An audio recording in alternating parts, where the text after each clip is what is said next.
श्रावण माह का पवित्र माह चल रहा है और बम बम भोले की गूंज हरिद्वार, ऋषिकेश, गोमुख से लेकर के और दिल्ली तक। हमारे बीच में सतीश चंद्र गर्ग साहब है जो कि सीए के दिल्ली प्रदेश के अंदर कन्वीनर है। इनसे बात कर लेते हैं। और शिव भक्त भोले बाबा के अनन्य भक्त भी हैं। सर, क्या शुभकामना, क्या बधाई देंगे श्रावण मास? सबसे पहले तो हर हर महादेव, भोले बाबा की सब पर कृपा बनी रहे, बम बम भोले। ये श्रावण मास सबसे पवित्र महीना माना जाता है हिंदू धर्म के हिसाब से। और आपने सुना भी होगा कि सावन के सोमवार पर शिव बाबा की पूजा और व्रत करने से कुंवारियों की अच्छे घरों में शादी हो जाती थी, अच्छे पति मिलते थे। श्रावण मास में ये हरियाणा, राजस्थान में कावड़ का महोत्सव बहुत जोर शोर से मनाया जाता है। और बहुत समय से हम देख रहे हैं, जब हम छोटे थे हमारे चाचा जी लाते थे, हमारे भाई कावड़ लाते थे। और जब हम दिल्ली आ गए सन 87 में रहने, तो रोहतास नगर में ये शुरुआत हमारे भाई ने करी कावड़ लाने की। सबसे पहले यहाँ के लोगों को, रोहतास नगर में हम यहाँ रहते थे आजाद गली में, उन्होंने कहा कि भाई कावड़ लेने जाते हैं। हम तो गांव से ही लाते रहते थे। हमारा गांव गुड़ियानी है डिस्ट्रिक्ट रेवाड़ी के अंदर। तो यहाँ से उन्होंने शुरुआत की और यहाँ से लोग जाने लगे। और सबसे पहले बलबीर नगर हरि मंदिर में कावड़ चढ़नी शुरू हुई और दिल्ली में लगा के दिल्ली के लोग कावड़ लाने लगे। और ये एक पवित्र माह है जिसमें लोग हरिद्वार से आते हैं, गंगा जल अपने कंधे पर लेकर के आते हैं और भोले बाबा को श्रावण मास के त्रयोदशी या चतुर्दशी, जिस दिन भी जल का कार्यक्रम होता है, उस दिन सभी मंदिरों में जल चढ़ाते हैं। और ये मान्यता है कि इस दिन जल चढ़ाने से बहुत पुण्य मिलता है और भोले बाबा प्रसन्न होते हैं और सृष्टि के विकास में और सबको समृद्धि देते हैं। सतीश जी, कावड़ लाना एक चलन था, लेकिन कावड़ के बाद में अब डाक कावड़। हाँ, डाक कावड़ का एक चलन हो गया है। 24 घंटे के अंदर डाक कावड़ को पहुंचाना, और उसके लिए बहुत मेहनत करते हैं। और इसका एक और हुआ कि लोगों में सनातन की भावना बहुत उजागर हुई, अपने धर्म के प्रति जागृति हुई है, उसका पता लगना शुरू हुआ है। और युवाओं में इस भावनाओं को देख करके अति उत्साह होता है, मन में बड़ी प्रसन्नता होती है। सतीश जी, वास्तव में आस्था है या लोक दिखावा कि तू जा रहा है तो मैं भी चलूंगा? वैसे तो आस्था है, बिना आस्था के तो दिखावा भी नहीं होता। अगर मन में आस्था नहीं हो किसी चीज के लिए तो मन में उस चीज का उत्साह नहीं होता। और दिखावा तो इसलिए भी नहीं कह सकते कि सब भोले बाबा की आवाज पर ही होता है। अगर भोले बाबा बुला रहे हैं तो हर आदमी उठ के चल देता है।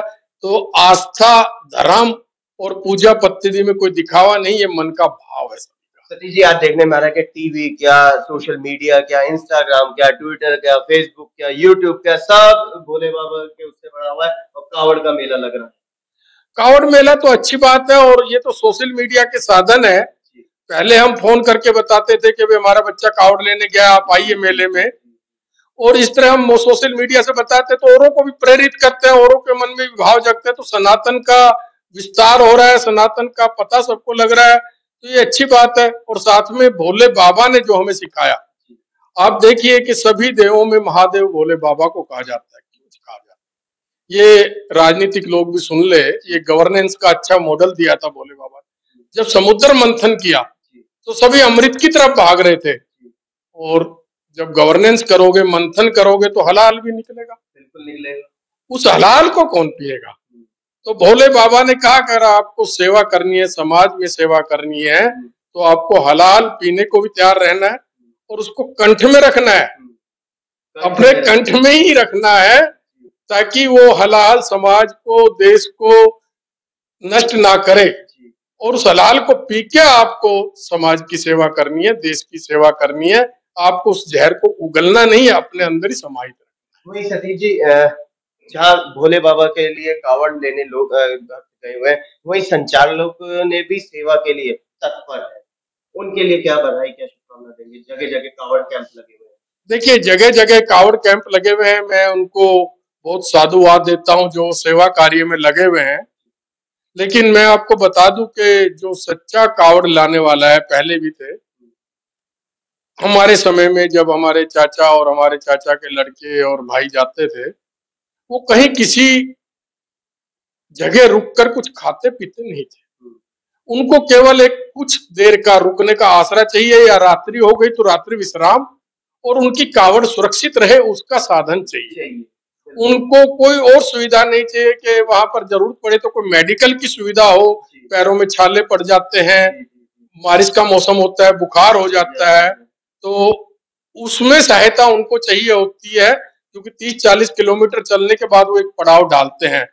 तो वो पड़ाव जरूरी है, लेकिन उस पड़ाव के अंदर अगर आप एसी लगा रहे हो या उनके खाने पीने की सुविधा कर रहे हो, तो मुझे नहीं लगता कोई कावड़ सेवक जो है, क्योंकि वो 14 दिन की जितने दिन भी चलते हैं उनका व्रत होता है और वो अपना फलाहार ही करते हैं और अपने पैसे से लेकर ही करते हैं। आपने देखा होगा योगी बाबा ने अभी कहा कि उनका फलाहार का व्रत ना टूटे तो दुकानों पे नाम लिखवाए, कोई अधर्मी से आप लेकर के अशुद्ध भोजन ना कर ले। तो इसीलिए अगर उनको खाना ही होता तो पड़ाव में खा लेते ना। तो सच्चे कावड़ वाले तो उनकी सेवा केवल मेडिकल कैंप, ठहरने की सुविधा और उनकी कावड़ सुरक्षित रहे और उनको कोई तकलीफ हो वो दूर हो उसके लिए लगाए। और जो सेवा कर रहे हैं सबको बहुत बहुत साधुवाद है, सभी लोग कर रहे हैं। सनातन धर्म में तो सेवा का भाव हमेशा रहता ही है और ये सब बढ़ चढ़ कर रहे हैं। मैं सबको बहुत बधाई, शुभकामनाएं और साधुवाद देता हूँ। सतीश जी, वही जिस तरीके से दिल्ली के अंदर तीर्थ यात्रा विकास समिति बनी हुई है, ऐसे ही यूपी के अंदर क्यों नहीं तीर्थ यात्रा विकास समिति बना करके जगह जगह भोले बाबा के खुद शिविर लगाए योगी सरकार। देखिए, दिल्ली सरकार की तीर्थ यात्रा विकास समिति आपने बताया, मुझे तो आज तक पता भी नहीं था, क्योंकि कहीं नजर नहीं आती। क्योंकि दिल्ली सरकार की तो सारी योजनाएं कागजों में होती है या उसके नाम पर पैसे समेटने की होती है। और योगी बाबा को जरूरत ही नहीं तीर्थ यात्रा विकास समिति बनाने की, वहां लोगों में इतना उत्साह है कि वो अपने आप इतना करते। सरकार की जरूरत ठहरने का पड़ाव मिल जाए उनका, जैसे पवित्र वो जल लेकर के आ रहे हैं तो उनको एक शुद्ध वातावरण वहां मिले। मेरे ख्याल से तो जहां तक मैं टीवी पर देख रहा हूँ, यूपी में जगह जगह पर पूरे साधन है उनकी सुरक्षा के इंडिविजुअल, लेकिन योगी सरकार का कोई तीर्थ यात्रा विकास समिति पर इस तरीके का कोई वो नहीं। ऐसा अगर वहां जरूरत है तो योगी सरकार को करना चाहिए, लेकिन अगर उनको जरूरत नहीं होगी, लोगों के उत्साह से इतना हो जाता है, हर जगह मंदिरों में और जगह धर्मशाला में पड़ाव बन जाते हैं, तो सरकार अलग से क्या बनाएगी। दिल्ली में लोग अपने आप बनाते हैं, सरकार केवल दिखावा कर रही है।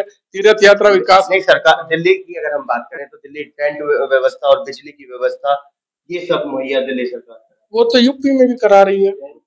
टेंट और बिजली की व्यवस्था तो हो रही है और दिल्ली में भी जो लोग बना रहे हैं, अगर उनको टेंट दिल्ली सरकार दे रही है तो दिल्ली सरकार की सराहना है इस विषय पे। सभी भक्तों को क्या बधाई, क्या शुभकामनाएं। सभी भक्तों को बोले बम, बोले बम, हर हर महादेव, और आपकी यात्रा सफल रहे और आपका जो व्रत है वो सफल हो और भोले बाबा की कृपा आप सभी पर बनी रहे। यही मेरी शुभकामनाएं हैं सभी।